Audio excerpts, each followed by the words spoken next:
할렐루야. 오늘은 누가복음 5장 말씀 이어서 계속 말씀을 전하도록 하겠습니다. 예수님의 갈릴리 사역이 본격적으로 시작되었습니다. 그래서 예수님께서 먼저 제자들을 부르시게 되는 겁니다. 바로 갈릴리 바다 게네사렛 호숫가에서 이제 그물을 씻고 있었던 그 제자들을 부르시게 되죠. 베드로와 안드레, 야고보, 요한입니다. 큰 기적을 일으킨 가운데 그들을 제자로 부르시게 되는 거죠. 그러면서 예수님께서 가버나움에서 강력한 사건들을 일으키시게 되는 겁니다. 바로 메시아로서의 표적입니다. 예수님이 정말로 하나님 아버지께서 보내신, 약속하신, 예언된 그리스도시요 메시아시라는 것이 이제 증명되게 된 것입니다. 그래서 가버나움에서 이제 나병 환자를 만나게 됩니다. 문둥병자입니다. 가장 고치기 힘든 질병 중에 하나가 문둥병이 아니겠습니까? 그런데 예수님께서 그 사람을 치유하시는 겁니다. 자, 내가 원하노니 깨끗함을 받아라. 이 말씀이 나가자 이 환자가 깨끗함을 입게 되는 것입니다. 얼마나 놀라운 표적입니까? 그 누가 이런 일을 할 수가 있겠습니까? 그러면서 예수님께서 또 어떤 사람의 집에 들어가서 말씀을 전할 때 바리새인과 이 율법사 서기관들이 예수님이 무슨 말을 하나 보기 위해서 이렇게 와서 지켜보고 있었죠. 그런 가운데 이제 어떤 사람들이 갑자기 지붕을 뚫고서 환자를 달아내리는 겁니다. 중풍병자. 야, 이 얼마나 정말 이 상상할 수 없는 그런 광경이겠습니까? 얼마나 정말 간절했으면. 사람들이 너무 많아서 그 집에 들어갈 수 없어 지붕을 뚫고 환자를 달아내리는 그날이 안식일이었습니다. 근데 예수님께서 이제 그 환자를 보시면서, 그 믿음을 보시면서 네 죄 사함을 받았느니라 이렇게 말하는 거죠. 네가 누군데 죄를 사하느냐?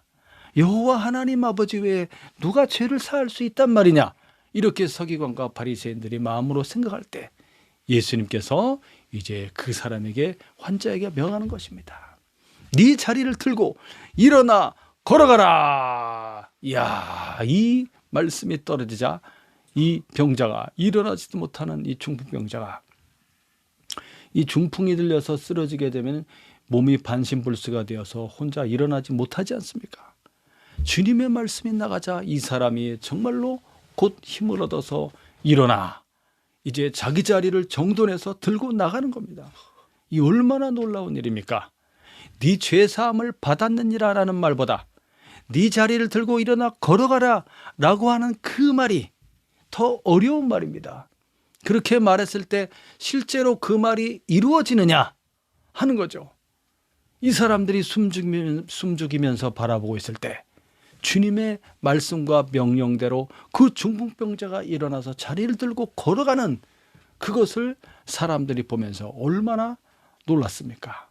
이것이 바로 예수님이 그리스도시오 메시아시오 구원자시오 만왕의 왕이신 하나님의 아들이시오 하나님 아버지께서 보내신 유일하신 독생자시오 구원자라는 것이 이제 증명이 되는 것입니다. 할렐루야. 자, 이렇게 놀라운 역사가 이제 일어나게 되면서 예수님만이 정말로 이제 이 죄인들의 죄를 사하는 권세가 있다는 것을 보여주시게 되는 겁니다. 그리스도는 아버지와 하나이시며 아버지 품속에 독생하신 하나님이시며 그분이 아버지 뜻을 따라서 이 세상에 오셨기 때문입니다. 예수님만이 구원자시오. 그분만이 우리들의 죄를 사하시는 권세가 있다는 것입니다. 할렐루야. 오늘 27절 말씀부터 함께 볼 텐데 이제 바리새인들과 예수님과의 논쟁이 일어나게 됩니다. 그 첫 번째가 죄인에 관련된 것입니다. 27절 읽어보겠습니다. 시작. 그 후에 예수께서 나와사 레위라 하는 세리가 세관에 앉아 있는 것을 보시고 나를 따르라 하시니 그가 모든 것을 버리고 일어나 따르니라. 레위가 예수를 위하여 자기 집에서 큰 잔치를 하니 세리와 다른 사람이 많이 함께 앉아 있는지라. 바리새인들과 그들의 서기관들이 그 제자들을 비방하여 이르되 너희가 어찌하여 세리와 죄인과 함께 먹고 마시느냐. 예수께서 대답하여 이르시되 건강한 자에게는 의사가 쓸데없고 병든 자에게라야 쓸데있나니 내가 의인을 부르는 것이 아니요 죄인을 불러 회개시키러 왔노라. 네. 예수님께서 나가셔서 여기가 바로 가버나움입니다. 가버나움에는 이제 많은 상인들이 지나가게 되고 무역로가 되겠습니다. 가버나움이. 그래서 남북 동서를 이어주는 무역로이기 때문에 거기에는 로마의 큰 세관이 있었습니다. 세관. 그래서 크게 이제 사복음서에 보면은 세관이 크게 두 군데 나옵니다. 하나는 북쪽 갈릴리의 가버나움이고 또 하나는 예루살렘에서 여리고 알죠? 여리고에 또 큰 세관이 있었습니다. 여리고도 역시 무역로이면서 이제 교통의 그런 중심지가 되는 그런 곳이죠. 자, 그래서 여리고에도 큰 세관이 있었습니다. 여리고에 그 세리가 있었죠. 키 작은 사람 누군지 아십니까? 사개오라는 세리장이 있었죠. 그리고 가버나움에는 27절에 나타난 바와 같이 레위라는 사람이 이 세리가 세관에 앉아 있었다고 그랬죠. 이 레위는 바로 마태를 가리킵니다. 마태. 레위이면서 또 다른 이름이 마태입니다. 자, 그래서 이 세관에 앉아서 이제 세리로서 업무를 보고 있는 거죠. 그래서 이 세리라는 것은 세금을 걷어들이는 사람을 가리킵니다. 로마가 이제 자기 지배하에 있는 나라에 세금을 걷어가는 권리가 있게 되는 거죠. 그래서 로마에서 이제 그 유대 지역에 이제 세금을 징수할 수 있도록 위임을 하게 되고 그래서 이런 세리들을 뽑아서 세금을 징수하게 되는 겁니다. 그래서 인두세라든지 토지세, 통행세 이런 것들을 걷어가게 되죠. 자, 그런데 이 세리들에 대해서 시각이 좋지 않습니다. 세리에 대해서 세리와 죄인이라고 말하고 있죠. 세리와 죄인. 예수님께서 이 레위를 제자로 부르시는 바로 그 장면입니다. 레위를 제자로 부르시니까 그가 모든 것을 버리고 예수님을 따랐다고 그랬습니다. 그리고 레위가 예수님을 자기 집으로 초청해서 예수님의 다른 제자들과 함께 잔치를 벌이게 되는 것입니다. 자, 그래서 보니까 29절에 세리와 다른 사람들도 많이 와서 함께 앉아 있었다. 세리에 대해서 왜 그렇게 이 바리새인들이 또 이 유대인들이 싫어하냐면은 로마 정부에 이 세금을 갖다 바치기 때문에 그렇습니다. 그것도 또 과도하게 세금을 많이 걷어갖고 그것을 갖다 바치면서 또 자기 뒷주머니를 또 챙기는 그런 것으로 인해서 이제 이 세리들에 대해서 좋지 않은 그런 시선을 보내는 거죠. 매국노다. 나라를 팔아먹는 자다라는 거죠. 몸을 판다든지 나라를 판다든지 친구를 판다든지 이런 것들은 아주 심각한 죄가 되지 않겠습니까? 자, 그래서 세리와 그리고 다른 사람들 그러니까 그 친구들이니까 다른 많은 또 세리들이 왔겠죠. 그 사람들에 대해서 죄인이라고 생각하는 거예요. 그래서 서기관 바리새인들에게 있어서 죄인이라는 것은 어떤 사람들이냐면 율법을 준수하느냐, 율법을 제대로 지키지 않으면 죄인이 되는 거예요. 그런데 예를 들어서 이방인 같은 경우는 아예 율법이 없는 사람들이죠. 율법 바깥에 있는 사람들이니까 저 사람들은 보나마나 죄인인 거지. 그리고 이렇게 이 세리 같은 이런 자들 재물을 갖다가 남의 재물을 빼앗아 가지고 자기 뒷주머니를 챙기고 그리고 적국인 이런 자기 나라를 압제하고 있는 로마에 갖다 바치는 그런 사람들에 대해서 대단히 이제 싫어하게 되는 겁니다. 그래서 그 죄인들과 함께 앉아서 예수님이 식사를 하고 있었다. 야, 이거 못마땅한 거죠. 식사를 하고 있어. 함께 앉아서 먹고 마시느냐. 너희가 어찌 세리와 죄인과 함께 먹고 마시느냐. 이렇게 비방하는 거죠.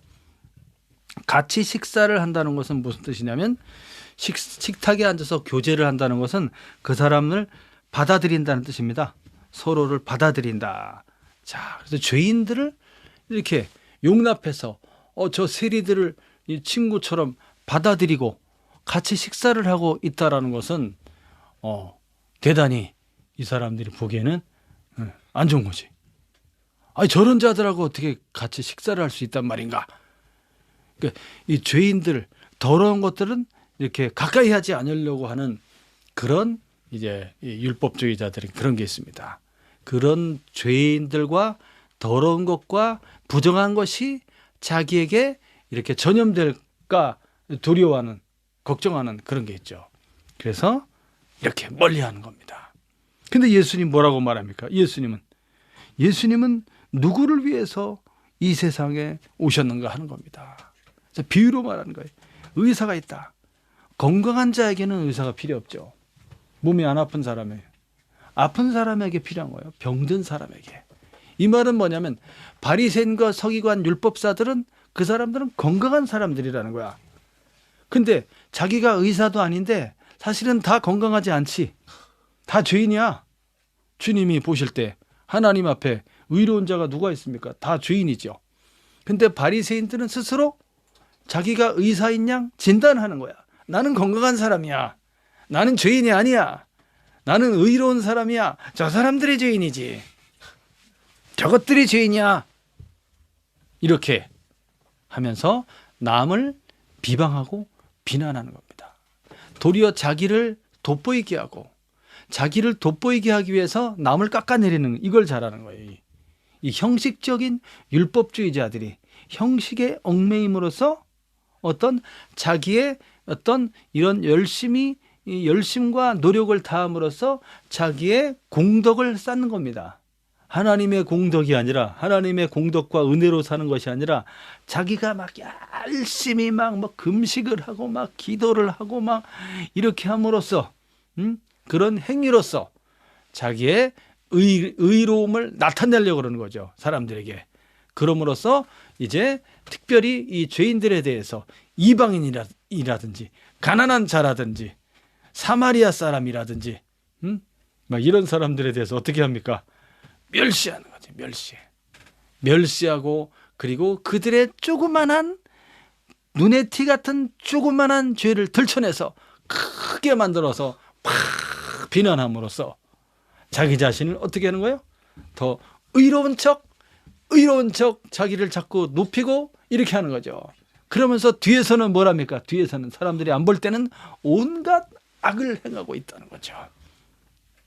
이런 것을 가리켜서 위선이라고 하는 겁니다. 위선, 거짓, 외식. 이렇게 외식하는 자로서 본인들도 죄인임에도 불구하고 이 죄인들을 갖다가 불러서 그들을 회개시켜 구원에 이르게 하도록 하기 위해서 오신 예수님에게 그런 병든 자들을 치유함으로써 건강을 회복해 하여서 기쁘고 행복한 삶을 살게 해주려고 오신 예수님을, 그 의사를 어떻게 하는 거예요? 배척하는 겁니다. 그 앞에 오지 않는 겁니다. 야, 이렇게 하는 거죠. 그것을 예수님 지금 말하고 있는 거예요. 내가 의인을 부르러 오는 것이 아니다. 죄인을 불러 회개시키러 왔노라. 이렇게 말하는 거예요. 예수님을 한 방 먹이려고 그러다가 도리어 한 방 제대로 맞았어요. 빵 맞은 거야. 이게 아닌데. 내가 의인을 부르러 온 것이 아니다. 이 의인이라는 것은 자기 스스로 의인이라고 생각하는 거예요. 스스로 난 의인, 자기 의라고 하는 것이죠. 그것이 아니라 나는 정말 죄인입니다. 이 지금 이 레위라고 하는 그 이름이 마태라고 그랬죠. 이 마태라고 하는 이 세리가 주님의 부르심을 따라서 이 사람이 모든 걸 버리고 왔다고 하지 않았습니까? 그 사람이 정말 자기가 죄인인 것을 고백한 겁니다. 그런 고백이 있었다는 거예요. 진정한 회개가 있다는 거예요. 회개. 여기 분명히 회개시키러 왔다고 그랬죠. 죄인을 그저 그냥 다 그렇게 받아주는 것이 아니라 그들로 하여금 진정으로 진심으로 정말 내가 죄인인 것을 고백하고 이제는 그러한 삶을 살지 않겠습니다. 이제는 정말 하나님을 따라서 주님을 따라서 거룩하고 의로운 삶을 살아가겠습니다. 저는 과거에 정말 잘못된 죄인이었습니다. 이런 것을 이제 고백하게 되는 거죠. 그 죄를 회개하는 것이 반드시 먼저 있다는 거예요. 은혜와 용서, 구원의 복음을 받아들이기 전에 뭐가 먼저 있습니까? 회개가 먼저 있다는 거예요. 회개. 그런 절실한, 절박한, 그런 간절한, 애통하는 마음으로 주님 앞에 회개하면서 베드로도 그렇게 하지 않았습니까? 저는 죄인입니다. 저를 떠나소서. 이렇게 하지 않습니까? 이것이 진정한 주님의 제자로서 살아가는 첫 번째 길이 되는 겁니다. 자, 바리새인들의 그 논쟁의 시작이 계속됩니다. 죄인들과 함께 식사합니까? 이렇게 말했다가 안 되니까 그 다음 33절부터 보겠습니다. 시작. 그들이 예수께 말하되 요한의 제자는 자주 금식하며 기도하고 바리새인의 제자들도 또한 그러하되 당신의 제자들은 먹고 마시나이다. 예수께서 그들에게 이르시되 혼인집 손님들이 신랑과 함께 있을 때 너희가 그 손님으로 금식하게 할 수 있느냐? 그러나 그날에 이르러는 그들이 신랑을 빼앗기리니 그날에는 금식할 것이니라. 예. 두 번째 논쟁이 시작된 거예요. 금식에 대해서 얘기합니다. 주님이 이제 이런 죄인들과 함께 먹고 마시며 그들을 죄를 사하며 회개시키러 왔다 그러니까 먹는 거 가지고 이제 따지는 겁니다. 먹는 거. 처음엔 죄인 가지고 따졌는데 이제는 먹는 걸로 따지는 거예요. 왜 먹습니까? 왜 그렇게 많이 먹습니까? 왜 그렇게 그러면 식사하러 모여가지고 안 먹어? 아니, 잔치집에 지금 이 세리 이 마태가 너무 감사하고 너무 행복해서 자기를 불러준 것에 대해서 너무나 얼마나 감사해 그 주님께서. 그래서 자기 집으로 초청을 해서 자기 친구들을 부르고 예수님과 그 제자들을 불러서 같이 식사하는 자리 아닙니까? 그럼 차려놓고 안 먹어? 이 자들이 따질 게 없으니까 이제 먹는 걸 가지고, 아니 세례 요한의 제자들은 자주 금식합니다. 우리 바리새인들의 제자들도 그러하죠. 바리새인의 제자들은 이제 사실 바리새인들은 제자를 두지 않습니다. 여기서 제자라고 말하는 표현은 바리새인의 아들들이라고 표현하면 적절한 표현이 되겠습니다. 그래서 바리새인의 가르침과 교훈을 따르는 사람들을 가르치죠. 그런데 왜 당신 예수님의 제자들은 금식하지 않습니까? 일반적으로 유대 사회에 보통 유대인들이 금식을 많이 합니다. 금식을 자주 해요. 어떤 때 금식하냐면 이제 보통 일주일에 2번은 합니다. 일주일에 2번. 바리새인들이 목요일과 월요일 날 해요. 그것은 뭐냐면 이제 모세가 십계명을 받기 위해 올라간 날이 목요일 날이었다. 목요일 날. 그래서 받아갖고 내려온 날이 목요일 날이야. 월요일 날이야. 월요일 날. 십계명을 받으러 올라간 날이 목요일 날이고 받아서 내려온 날이 월요일 날이에요. 그 두 날은 금식을 한다는 거야. 기본적으로. 그 다음에 또 이제 언제 금식해요? 언제 금식하냐면 속죄일, 대속죄일 7월 10일 이날은 아침부터 저녁까지 하루 종일 금식해. 그 다음에 국가적 재난이 있을 때, 병들었을 때, 애국할 때, 그리고 회개할 때, 어떤 위험이 임박했을 때, 그때 이제 금식을 하게 됩니다. 또는 재앙을 기념할 때, 재앙. 어떤 큰 재앙이 왔었을 때가 있었으면 이제 그때 그런 재앙이 왔었지. 다시는 그런 재앙이 오지 않게 해서 우리 금식하자 하면서 그걸 이제 기념해서 또 금식하는 거예요. 기근의 때. 그래서 예루살렘이 이제 파괴되는, 예전에 이제 이스라엘과 유다가 남유다가 멸망하지 않습니까? 그때 예루살렘 성이 다 무너지고 성전이 다 파괴되죠. 바로 그때를 그 얼마나 큰 재앙이야. 그래서 바벨론으로 포로로 끌려갔고 70년 동안 포로 생활하지 않았습니까? 그러면서 그 사람들이 금식을 많이 한 거야. 하나님 어쩌다가 이렇게 됐습니까? 하면서 회개하면서 금식을 많이 하게 됐죠. 그래서 일반적으로 이제 예루살렘의 멸망에 관련돼서는 나흘 동안 금식해요. 이거 다 합치면 그냥 1년 내내 금식하는 거지. 금식을 자주 한다고 그랬어요. 근데 왜 당신의 제자들은 금식하지 않습니까? 라고 지금 말도 안 되는 것으로 따지는 거예요. 지금 따지고 있는 거예요. 지금 한 사람이 죄인이 구원을 받아서 너무나 감격해서 함께 식사하는 자리면 축하해 줘야지. 저렇게 세리는 다 나쁜 자들인 줄 알았는데 회개하고 그 삭개오도 그렇지 않습니까? 회개하면서 내가 남의 것을 훔친 게 있으면 내버려 갚겠습니다. 제 재산의 절반을 내놓겠습니다. 가난한 자들 위해서. 이게 진짜 회개의 모습이죠. 이 세리, 이 레위, 이 마태도 어떻게 했다고 그랬습니까? 모든 것을 버리고 주님을 쫓았다고 하지 않았습니까? 그랬으면은 저런 사람들도 구원을 받을 수 있구나. 저렇게 회개하고 주님께로 돌아오면 변화된 삶을, 정말 아름다운 삶을 살 수가 있겠구나. 모든 사람에게 이제 죄인에게라도 이방인에게까지라도 구원의 기회가 동등하게 있는 거구나. 우리 유대인만 구원을 받는 것이 아니라, 우리 바리새인들만 구원받는 것이 아니라, 저 사람들도 구원받을 수 있는 기회가 있구나. 저렇게 돌아오는 모습을 보니까 정말 아름답구나 하면서 같이 축하해 주면서 그 사람들이 베푼 잔치 자리에 같이 참여하면서, 같이 건배하면서, 같이 식사하면서 이렇게 토닥토닥 두들겨 주면서 이렇게 축하를 해줘야지. 와갖고 그냥 무슨 염탕꿈처럼 와갖고 이렇게 보면서 왜 당신은 죄인과 함께 식사를 합니까? 이렇게 하질 않나. 왜 당신은 애들은 금식하지 않습니까? 왜 이렇게 먹기를 탐합니까? 손도 안 씻고 밥을 먹습니까? 별의별 걸로 다 트집을 잡는. 이게 바로 율법에 있어서 이 잘못된 율법의 이 해석과 오해가 있는 거예요. 오해. 율법의 형식주의에 빠져버린 거예요. 그러므로써 항상 이 율법주의의 무서운 것은 뭐냐면 남을 비난하는 거야.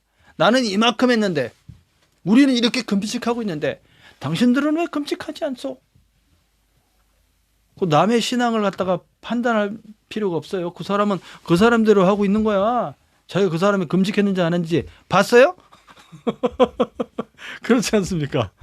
자기의 어떤 기준으로 남을 판단하는 거야. 이게 무서운 겁니다. 이게 율법주의입니다. 나의 신앙의 어떤 기준으로서 그것에 미치지 못하는 사람들에 대해서, 주로 약한 사람들에 대해서 너 왜 그거밖에 못했어? 이렇게 하는 거죠. 그거는 그 사람을 죽이는 겁니다. 이게 바로 이제 율법주의의 문제가 되겠습니다. 계속 이 금식은 얼마나 좋은 겁니까? 그렇지 않습니까? 하나님 앞에 정말 자신을 음식을 먹지 않음으로써 이건 자신을 이제 괴롭게 하는 거라고 그 레위기에 보면 나와 있습니다. 자신을 괴롭게 하면서 그날만큼은 정말 하나님 앞에 내가 가까이 가서 내가 죄를 회개하며 내가 정말 바른 삶을 살기 위해서 이 나라를 위해서 막 기도하고 막 얼마나 좋은 겁니까? 이 위기에서 구원해 달라고 막 이렇게 집안을 위해서, 식구들을 위해서 막 기도하고, 개인의 문제를 갖고 하나님 앞에 가까이 나가서 기도하고 얼마나 좋은 거예요. 근데 그게 형식주의에 빠져갖고 나 이렇게 40일 금식했어요. 이렇게 하면서 이 정도는 기본은 일주일은 기본이지요. 이러면서 하루만 굶어도 얼마나 배고파요. 금식기도 해보셨잖아요. 한 끼만 안 먹어도 하루만 굶어도 사람이 힘이 빠지면서 얼마나 그렇지 않습니까? 개인적으로 하나님 앞에 나아가는 거예요. 근데 그걸 가지고서 나는 이만큼 금식하는 사람입니다 하고 자랑을 한다는 거지. 저는 이만큼 기도를 많이 하는 사람입니다 하고 그게 바리새인들의 모습입니다. 형식주의, 율법적인 그런 형식주의에 빠져서 자기를 과시하면서 이제 그리고 남을 비난하고 비방하는 거죠. 그러면서 위선에 빠져 있는 거지. 기도를 그렇게 많이 하는데 막 악한 말을 하고 거짓말을 하고 남을 속이고 이렇게 도둑질하고 막 그런다고 그래봐요. 그럼 그게 위선이지 않습니까? 자, 그래서 예수님은 뭐라고 말씀하냐면 강제적이고 의식적인 그런 자기 과실을 위한 그런 종교적으로 어떤 종교적 행위, 공적을 쌓는 그런 금식들이나 그런 기도를 주님은 단호하게 배격하고 금지하는 겁니다. 그건 의미가 없다는 거예요. 무슨 말인지 아시겠죠? 자, 그래서 언제 금식하느냐? 그것을 예수님이 말씀합니다. 비유로 말씀하는 거예요. 예를 들어서 이렇게 결혼식 날이야. 결혼식 날. 혼인집 축하 자리에 손님들이 신랑과 같이 있을 때 결혼식 하는 날 거기 축하하러 가갖고 하객들이 다 굶어? 금식해. 금식일을 선포합니다 하면서 신랑이 하객들을 다 굶겨? 이 말이 안 되지 않습니까? 얼마나 행복하고 기쁘고 좋은 날입니까? 내 아들이 결혼을 한다. 그래서 하객들을 다 모아놓고 신랑이 자기 친구들을 불러놓고 함께 먹고 마시며 즐거워하고 이렇게 하는 게 당연한 거 아닙니까?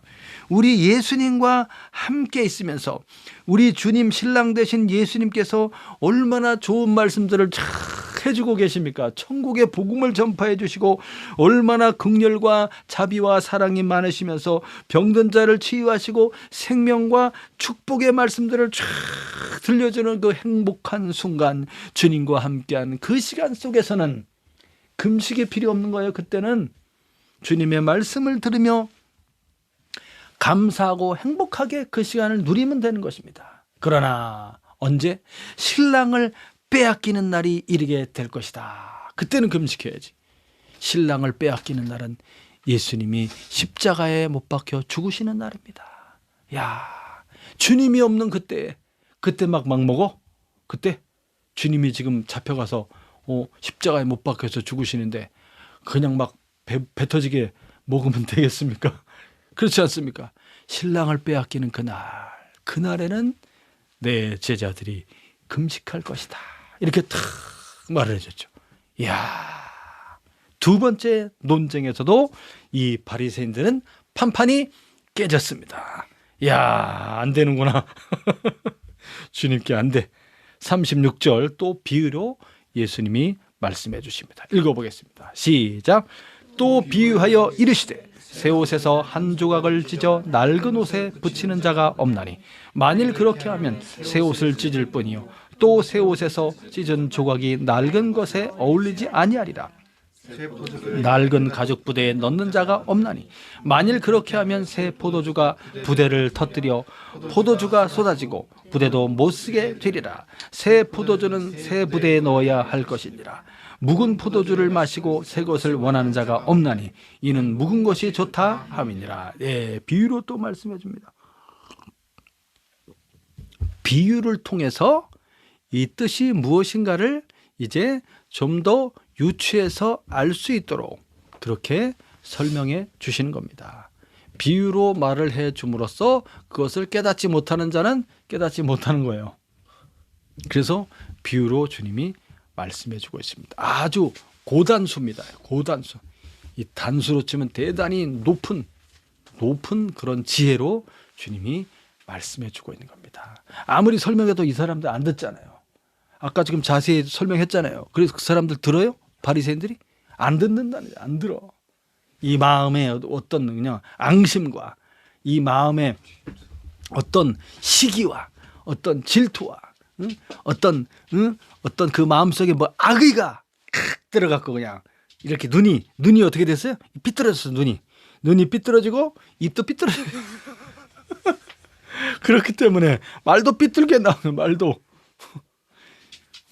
입은 삐뚤어져도 말은 똑바로 하라 그런 우리 한국의 속담이 있는데 이 사람들은 막 입이 삐뚤어져 그만 말도 삐뚤어하는 거지. 이 마음속에 그냥 이게 이렇게 꼬여 있는 거죠. 그 사람들에게 아무리 좋은 얘기 해줘봐야 못 듣는 거예요. 그러니까 어떻게 하는 거예요? 그래서 비유로 말하는 겁니다. 비유. 높은 수준의 위에서 그냥 내리꽂는 탁 배구로 말하면 이렇게 공을 높이 딱 띄어서 스파이크 붕 날라고 위에서 내리는 빵 꽂는 그런 것처럼 그게 비유입니다. 빵. 새 옷을 헌조각에 새 옷을 한 조각을 낮은 옷에 붙이는 자가 없다는 거지. 왜냐하면 새 옷은 이게 질기지 않습니까? 땡기는 힘이 크잖아요. 낡은 옷은 흐물흐물해져 갖고 거기다가 기우면은 어떻게 됩니까?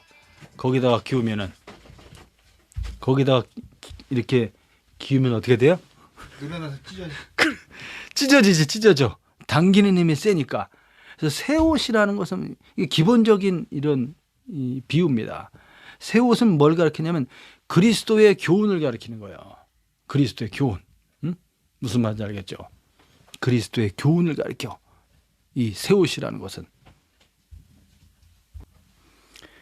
자, 그래서 이 새 옷을 낡은 옷에다가 기우면 어떻게 되겠어요?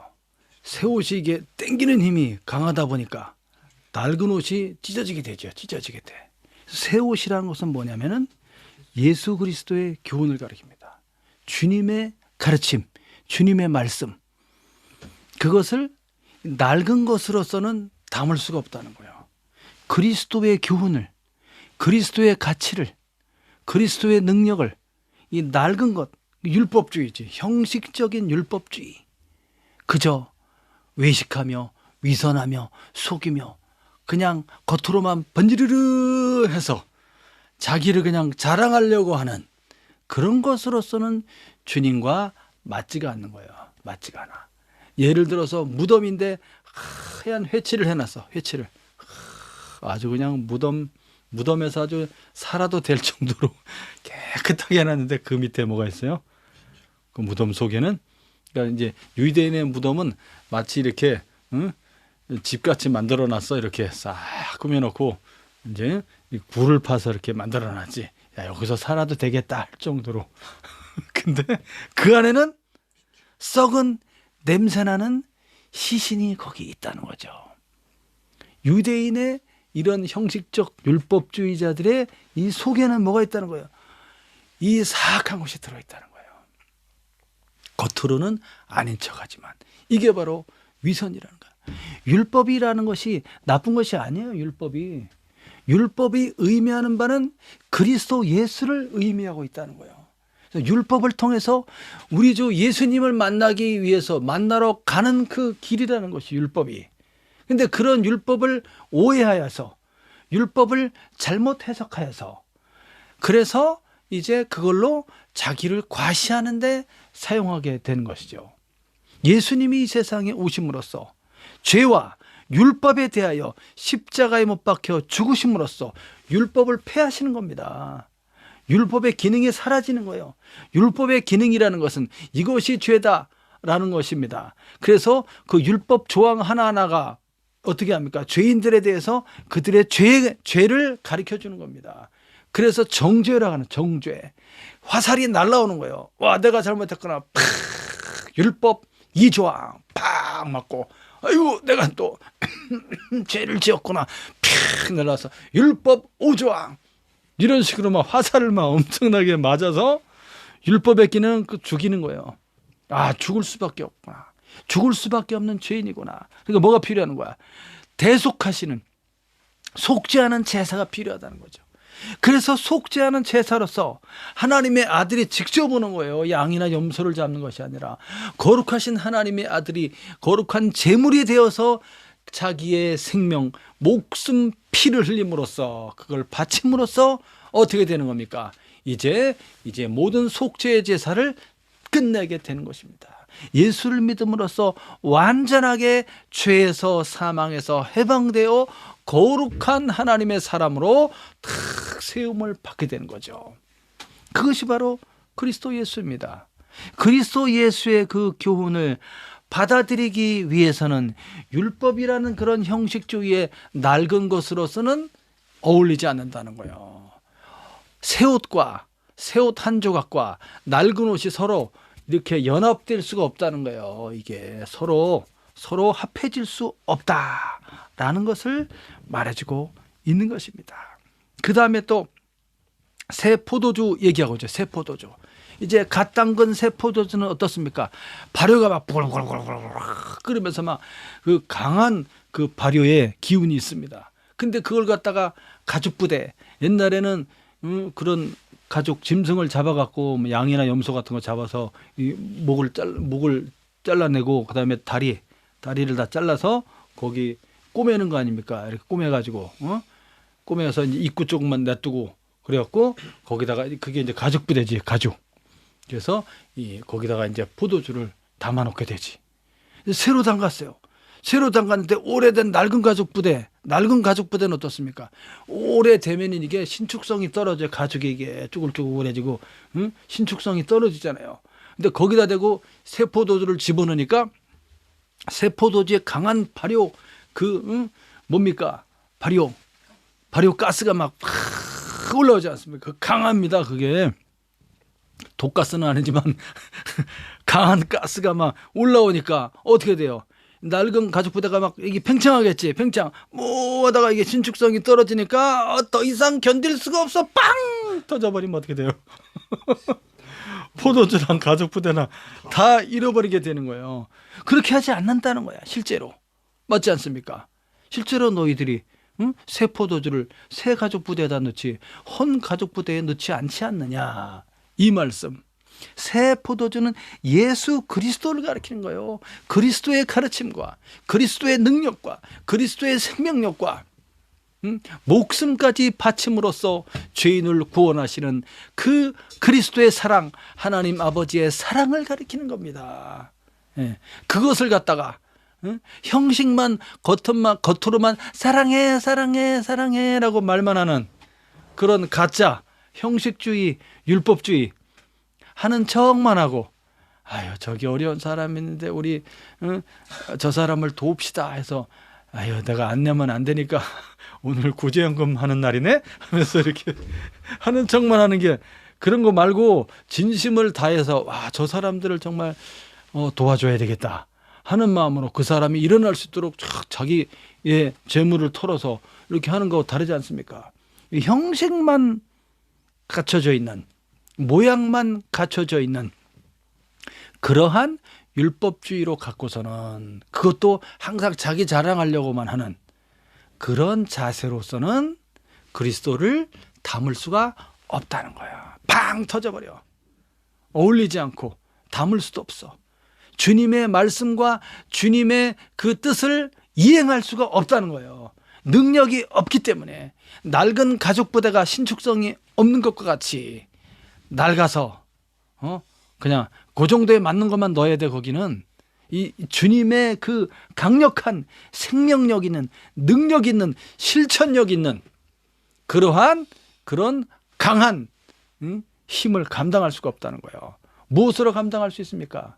새 가죽 부대 성령으로 그리스도의 성령으로 그리스도 예수의 죄사함과 그리스도가 부어주시는 성령의 능력을 힘입음으로써 하나님의 권능을 받아서 하나님의 사랑을 받아서 그렇게 나를 위해 희생하시고 피 흘리신 그리스도 예수의 그 사랑 생명의 부활로 사망을 이기시고 다시는 죽지 않는 몸을 받으신 그리스도의 부활을 경험하면서 거기서부터 이제 새 사람으로서의 능력이 나타나게 되는 것입니다. 할렐루야. 그것만이 이 예수님을 담을 수가 있다는 거예요. 여전히. 그래서 마지막 39절에 뭐라고 말합니까? 여전히 이 사람들은 뭘 좋아해? 묵은 포도주. 포도주는 오래된 것이 진국이지. 포도주는 오래된 것이 몇 년산이야? 100년산. 오래된 포도주가 더 맛있지. 이 사람들은 새 것을 경험할 이제 기회가 없는 거야. 늘 묵은 것만 찾아. 묵은 것만. 역시 묵은 것이 좋아. 이 바리새인들을 가리키는 거예요. 역시 우리들의 세계가 좋은 거야. 예수 싫어. 우리들의 세계가 좋아. 아유 라삐님은 얼마나 그렇게 기도를 많이 하십니까? 그럼 내가 기도를 많이 하지. 이리 와. 내가 안수에 기도해 줄게. 이렇게 하면서 그러면서 뒤에서는 무슨 짓을 합니까? 온갖 사악하고 악하고 나쁜 짓을 하고 막 사람들을 이간시키고 이간질시키고 막 파당을 만들고 선동을 하고 거짓말을 퍼뜨리고 자기 마음에 안 드는 사람을 죽이기 위해서 이 랍비가 막 거짓말을 퍼뜨려 가지고 그 사람을 막 회당에서 쫓아내고 막 별짓을 다 하지. 이러한 모습 속에서 여전히 그런 죄악된 그런 모습 속에서 회개할 생각을 하지 않고 죄인임에도 불구하고 나는 의인이야 라고 말하면서 도리어 가난한 사람들을 멸시하고 병든 사람들을 아주 무시하고 아유 저 사람은 무슨 죄를 많이 져서 저런 병에 걸렸어 이렇게 하면서 저주하고 이렇게 따돌리고 아유 저런 사람들과 무슨 식사를 해 내 위신이 있지 내가 어떤 사람인데 이렇게 하면서 교만하고 이렇게 한다는 거예요. 이런 사람들은 주님의 새 포도주인 주님을 맛볼 수 있는 기회가 없다는 거지. 이렇게 예수님께서는 비유로 말씀해 주셨습니다. 사랑하는 여러분, 우리는 어떤 자세로 살아가야 되겠습니까? 옛 것을 좋아하기보다 새 것을 좋아해야 됩니다. 새 것 되시는 예수 그리스도, 그분이 얼마나 이 죄인들을 구원하기 위해서 얼마나 그들에게 가까이 가시는지, 능력이 없으면 그렇게 할 수가 없어요. 능력이 있기 때문에 그렇습니다. 그들을 구원할 능력이 있기 때문에 그렇습니다. 그들을 사랑할 수 있는 그 큰 사랑이 예수님에게 있기 때문에 그렇습니다. 그들을 섬길 수 있는 진정한 겸손이 예수님에게 있기 때문에 그렇습니다. 하늘의 자리를 버리고 보좌를 버리고 이렇게 낮은 세상에 가장 낮은 자리로 예수님이 내려오셔서 적극적으로 그렇게 가난한 자들과 병든 자들과 고난의 고통 속에 있는 자들과 슬픈 자들과 애통하는 자들과 정말 구원받아야 될 그런 불쌍한 자들을 예수님이 찾아가서 그들을 구원해내시고 그들과 함께 식사하면서 오늘날 구원이 너와 내 집에 이르렀도다 이렇게 말씀해 주시면서 그들이 새로운 삶을 살아갈 수 있는 기회를 허락해 주시는 겁니다. 할렐루야. 그런 예수님을 본받아서 여러분도 한 주간 그렇게 믿음으로 그렇게 능력 있는 그리스도인의 삶을 살아가는 한 주간 되시기를 예수님의 이름으로 축원합니다. 기도하겠습니다.